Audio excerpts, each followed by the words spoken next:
What is up, everybody? Welcome to Off the Bat, episode 5. Alpha Dog Bets here as the host with my man Corey Covers. Day after NBA playing day one, big MLB day yesterday. We are here to give you guys some MLB picks. Corey, how are you today, my friend? What's going on, Alpha? I'm doing pretty well. Enjoyed the Yankees 11-2 win yesterday, surprisingly, after Garrett Cole gave up 2 early runs. And how about the game of baseball yesterday? Arise hitting the cycle for the Marlins. Mountcastle had 9 runs batted in, and Tampa Bay Rays just never lose. So they might be the first team to go 162-0. Who knows? Man, we say this every single year about this Rays team. It just doesn't make sense. You don't think they have the roster constructed to compete. Then they come out every regular season and just beat everyone down. We'll see if they can sustain that throughout the year, but they kind of do that all the time. But Corey, let's go into the Yankees. One of the earliest games today, we got the Yanks versus the Guards. For the Yanks of the month, they have Clark Schmidt, a.k.a. Clark Kent, a.k.a. can't pitch this year. The guy's been atrocious. He's got a 9.5 ERA, has yet to get a win. Going up against Battenfield. Corey, what do you know about Battenfield? Yeah, well, Battenfield's making his debut here today. He's not a top 30 prospect for the Guardians, but he's making the start here. His numbers are all right in the minors. He only made 1 start so far this year in AAA. He suffered the loss, 5 innings, 3 earned runs, but overall in his career, he's got a sub-3 ERA. 289 strikeouts and 92 walks. So, again, one of those young arms that everybody's coveting. High strikeouts, low walks. Not a whole lot on him, but I do know Yankees historically make these young guys look like the next reigning Cy Young Award winner. So yeah. I wouldn't be surprised if he has a good day against this Yankee lineup, Alpha. I don't know if you saw it, but it does not look good today.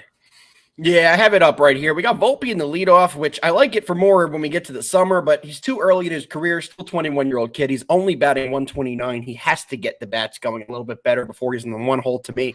Taking a look at 7 through 9 in the Yankee lineup today. IKF, Kiner Falefa, batting 0.67.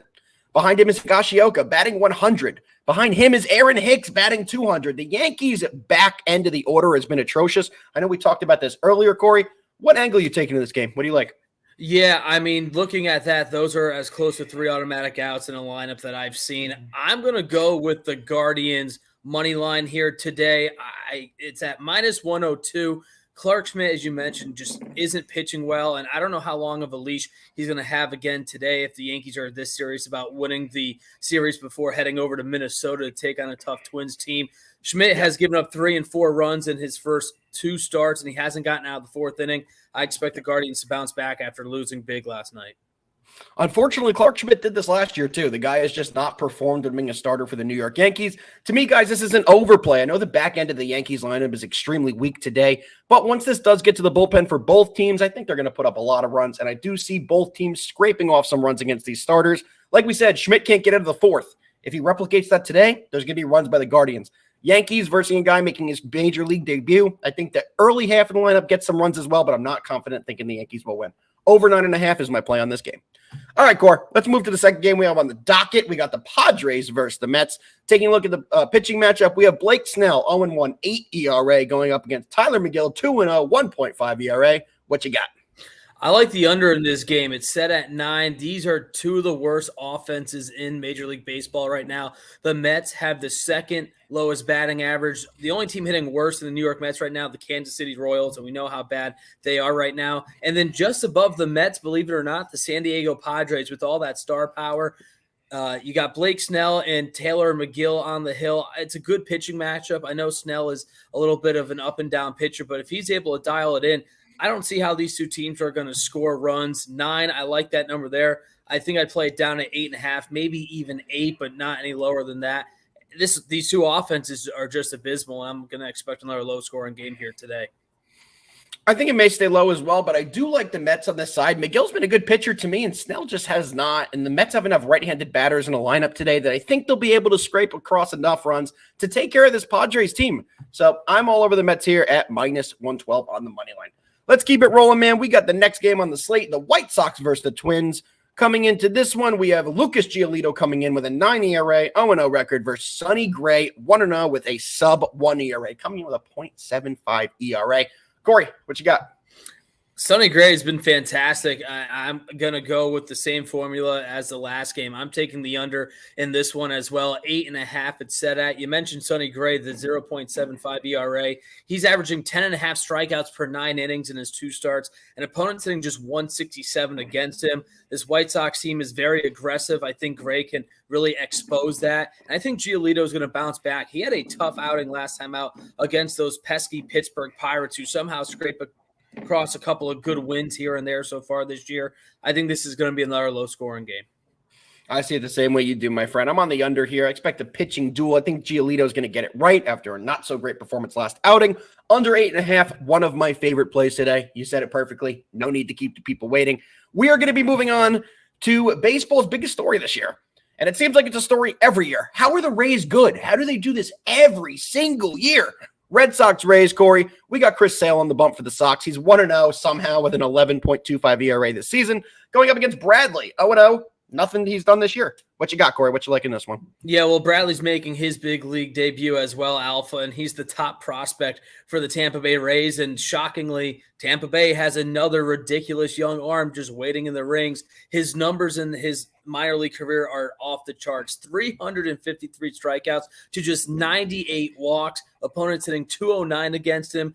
This Red Sox lineup is so inconsistent. I wouldn't be surprised if Bradley shuts them down. I'm leaning towards the Rays money line at -136. That's a solid price point, I think, to take them.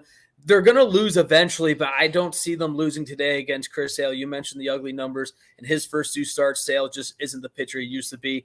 Yeah. Rays are going to be 12-0 after today. Man, I just want to say one thing, guys. When Corey Covers gives you some minor league stats, listen. Corey's a former minor league announcer for the Wilmington Blue Rocks and a massive fan of minor league baseball and just baseball in general. So we appreciate those nuggets on the pitcher here. I'm all over the Rays team total here. It's been something I've been playing frequently, and it continues to keep hitting for me. Feels like anything you play on the Rays offensive side has been working, and you can get it at plus money today. Rays team total over 4.5, plus 105. Another one of my favorite plays today. I think we're going to see a lot of runs in this game by the Rays. All right, Corey, we are flying today because it's a 2-man game. We're going to the last game on the slate. We have the Dodgers versus the Giants. What are you thinking? Yeah, I'm kind of indifferent on this game. I've been smoked by the Dodgers twice this year. I was on their first 5, -0.5 yesterday against the Giants, and they get shut out. Last week, I bet them, and they lost. So I don't know. Maybe I'm just a bad luck charm for the Dodgers when I make them as an official play. If I had to make a lean, I would probably take the Giants plus 1.5. Cobb is on the mound. He's bounced back after that first start. Clayton Kershaw is Clayton Kershaw. He's going to be a bona fide Hall of Famer. I like the Giants to keep this one close, and I'll take the 1.5 spread against the Giants at home. Yeah, I'm taking the Giants plus 1.5 as well. Taking a look at how the Giants batters have done against Kershaw, because it is a Kershaw night tonight. Take a look at J.D. Davis, guys. He's had a ton of plate appearances, and he's had a home run in almost half of them. He's batting .455. He's got 3 homers. He's got 5 ribbies. J.D. Davis is a guy I'm going to have some exposure to and some player props tonight. Might be someone to take a shot on. But I see it the same way you do, man. I think it's going to be a plus 1.5 play for the Giants at home, Cobb on the bump. But would we have thought that this year in this matchup we would see a 6-6 Giants team take on a 6-6 Dodgers team take on a 5-6 Giants team? Did not think both these teams would either be 500 or under 500, but welcome to early 2023 baseball. All right, yeah, Corey. It's weird. Dodgers aren't hitting, and they just haven't been able to get things going like we've seen, but it's a long season. It's a long season, my friend. All right, you know what time it is. The people are waiting. They want it. It's time for best bets. Let's dive right into it. I'll give mine first. I'm taking Yanks guards over 9.5. Second favorite play is going to be the Mets on the money line at -110. Third final play, Rays team total over 4.5 plus 105. Core, what you got? Yeah, I like the Twins White Sox under 8.5 with that pitching matchup as one of my favorite plays. A game that we didn't talk about, the Blue Jays and Tigers. I like the Blue Jays -1.5 at -137. The Tigers, another abysmal team. They're 2-8 against the run line. I think the Blue Jays are going to easily win by 2 with Kevin Gausman on the mound. That might be my favorite play of the slate. And then the third one, I'm going to go with the Rays money line. I'm excited to see Bradley pitch. Again, this Red Sox lineup just isn't what I think people are expecting. And I think the Rays are going to be able to pick up another victory in Tropicana. All right, man. Well, you heard it here first from Corey and myself. Y'all have all the bets. We have a ton of day baseball today, followed up by some basketball later. So everybody enjoy. We appreciate y'all tuning in, and we will be back tomorrow. Peace.